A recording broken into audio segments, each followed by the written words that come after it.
Hey, what's up, y'all? I'm your millennial motorcycler right here, checking in with y'all. Recovering nicely from the wipeout that I did, where I dumped the bike in the gravel about a month ago.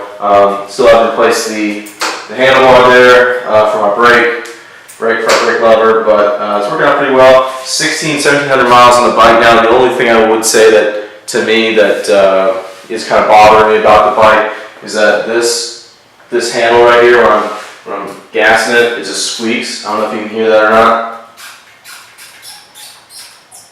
That's kind of squeak to it. That's just plastic on plastic rubbing in right there.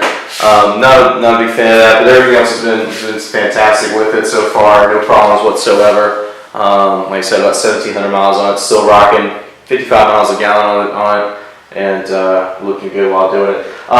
Just had a few thoughts on Harley Davidson. I saw a list last week where they reported their earnings for the quarter. 13% sales decline in quarter to previous year's quarter, and they saw an increase in profit, but the sales declined, and it was like the steepest loss they've had in 9 or 10 years now. Number of sales.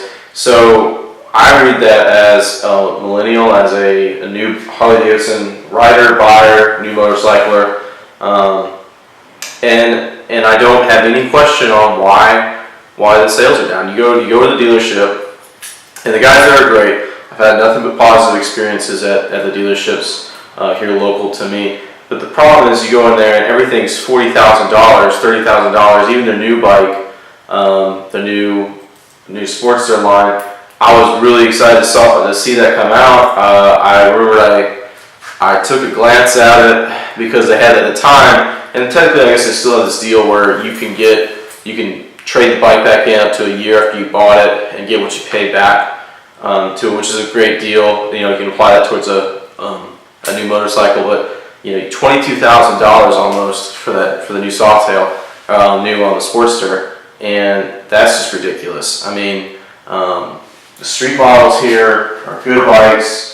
I wish they did offer maybe a 1,000 version or something with a little more juice to it, like a street model that had a little bigger engine in it, something a little more for highway cruising and all. And I'd be very interested in getting something else, but yeah, you walk in there and it's super high prices. And then everywhere you go, the other big point about Harley Davidson too, I think motorcycles in general, is probably not a day goes by where I walk into my factory or I walk into wherever, my church, hanging out with a girlfriend, whatever, and I don't hear somebody, one of my friends or a random person tell me when they realize I ride motorcycles, or if they see my jacket or if they see my helmet or whatever, they're like, wow, hope you stay alive, or like, let's say something to the tune of that, something like, oh, like, wow, you're brave getting out there on these roads these days with a motorcycle. There is a profound image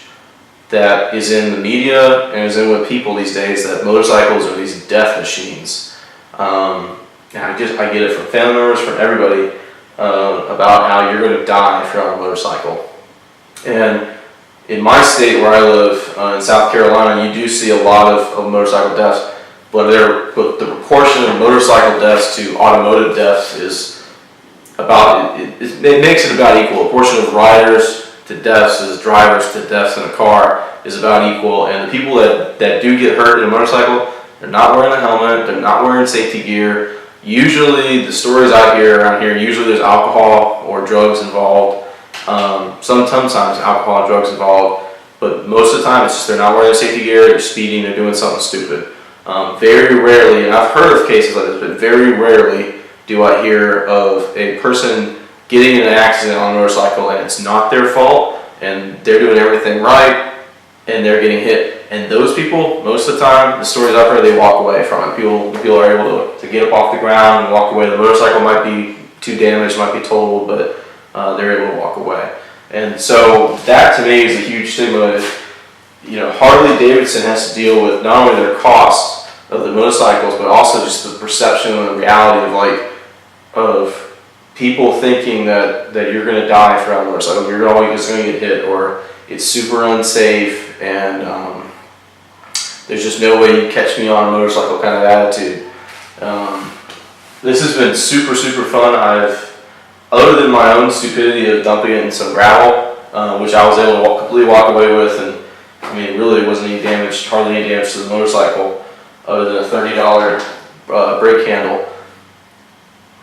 But there's this perception of, like I said, you're going to die if you're on a motorcycle. And I don't know how, these motorcycle companies, not just Harley, but Ducati, BMW, whoever, are going to combat that threat that exists in the media and exists in society these days. But like I said, this has been super fun. I've yet to have a problem with anybody coming close to even hitting me. I've yet to have someone